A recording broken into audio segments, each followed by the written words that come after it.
Soma's baking and cooking থেকে সোমা বলছি। আজ আপনাদের সাথে শেয়ার করছি একটা মাছের ঝোলের রেসিপি। শীতের বিভিন্ন রকম সবজি দিয়ে কিন্তু মাছের ঝোল খেতে দারুণ লাগে। আজ শেয়ার করছি পেঁয়াজকলি আলু দিয়ে রুই মাছের ঝোল। কি কি মশলা আরো ব্যবহার করলাম চলুন তাহলে দেখতে থাকি। এখানে 4 পিস রুই মাছ নিয়েছি। অল্প একটু নুন ছড়িয়ে দিলাম, এই হাফ চামচ মতো।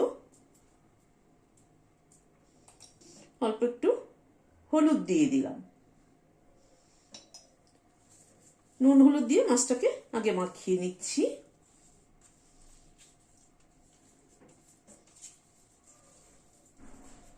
মাছের চারপাশটা এরকম একটু রাপ করে করে মাখিয়ে নিতে হবে।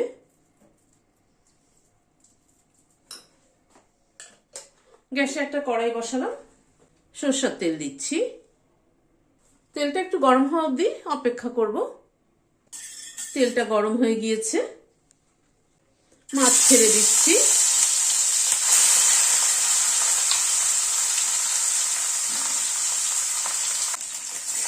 মাছটাকে উল্টে দিলাম।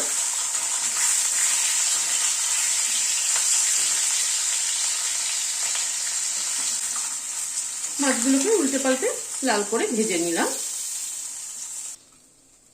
আবারও 2 পিস দিয়ে দিচ্ছি।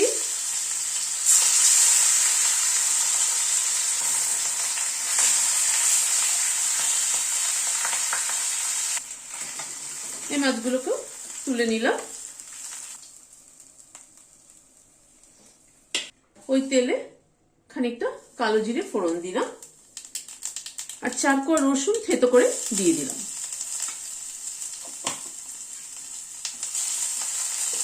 রসুন আর কালো জিরেটাকে একটু নাড়াচাড়া করে নিচ্ছি। এখানে একটা আলু কেটে রেখেছি এরকম লম্বা লম্বা করে, সেটা দিয়ে দিলাম।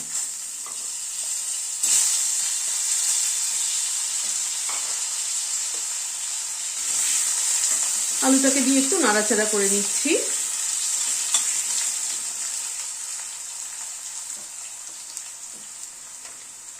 অল্প একটু নুন ছড়িয়ে দিলাম।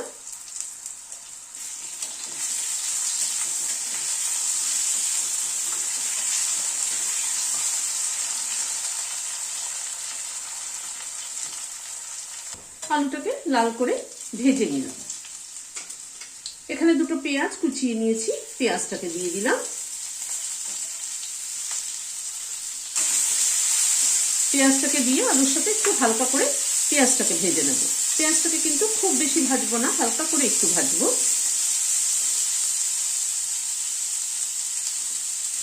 পেঁয়াজটাকে মিনিট খানেক একটু নাড়াচাড়া করে নিলাম।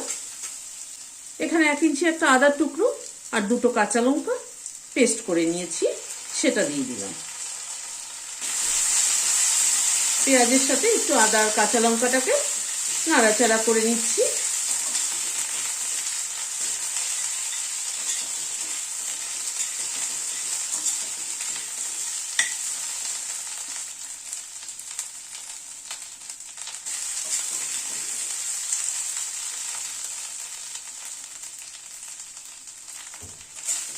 আদা আর কাঁচা লঙ্কাটাকে একটু নাড়াচাড়া করে নিয়ে এখানে 2 টমেটো, ছোট ছোট 2 টমেটো কুচি করে নিয়েছি, সেটা দিয়ে দিলাম। আদা কিন্তু খুব একটা বেশি ভাজতে নেই। আদা খুব যদি ভাজা হয় তাহলে কিন্তু আদার ফ্লেভারটাই নষ্ট হয়ে যায়, সুন্দর যে গন্ধটা সেটাই নষ্ট হয়ে যায়।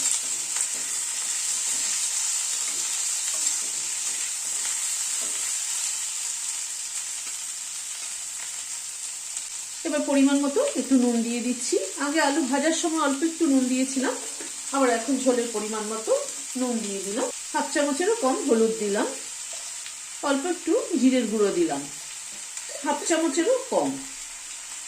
অল্প একটু ধনের গুঁড়ো দিলাম, এটাও হাফ চামচের কম। অল্প একটু কাশ্মীরি রেড চিলি পাউডার দিলাম। সব মশলাগুলো দিয়ে একটু নাড়াচাড়া করে নিচ্ছি।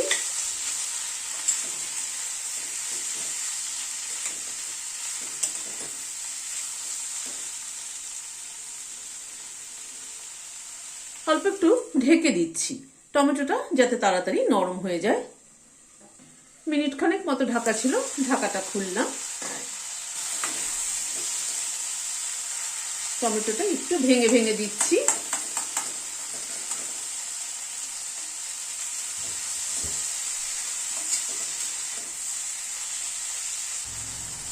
এবার বেশ খানিকটা পেঁয়াজ কলি দিয়ে দিচ্ছি। এই শীতের পেঁয়াজ কলি দিয়ে মাছ কিন্তু দারুণ লাগে।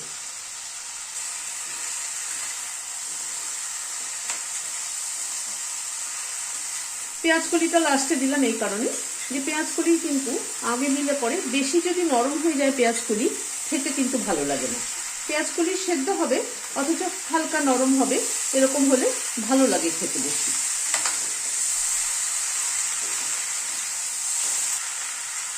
এবার আর অল্প একটু ঢেকে দিচ্ছি।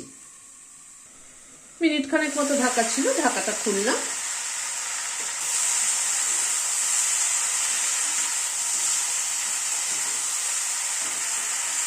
পেঁয়াজ কলিটাকে একটু নাড়াচাড়া করে নিই মশলার সাথে। পেঁয়াজ কলিটাকে 2-3 মিনিট একটু নাড়াচাড়া করে নিলাম মশলার সাথে। এবার গরম জল দিয়ে দিচ্ছি।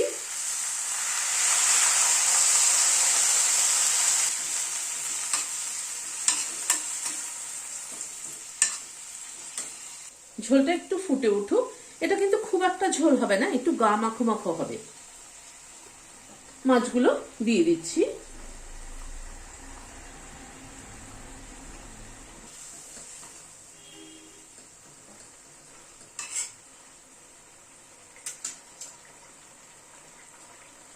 দু 3 মিনিট একটু ফুটে উঠলো।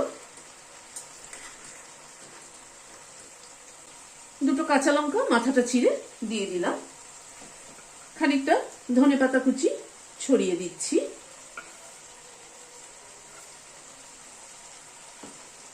আর একটু কাঁচা সরষের তেল ছড়িয়ে দিলাম।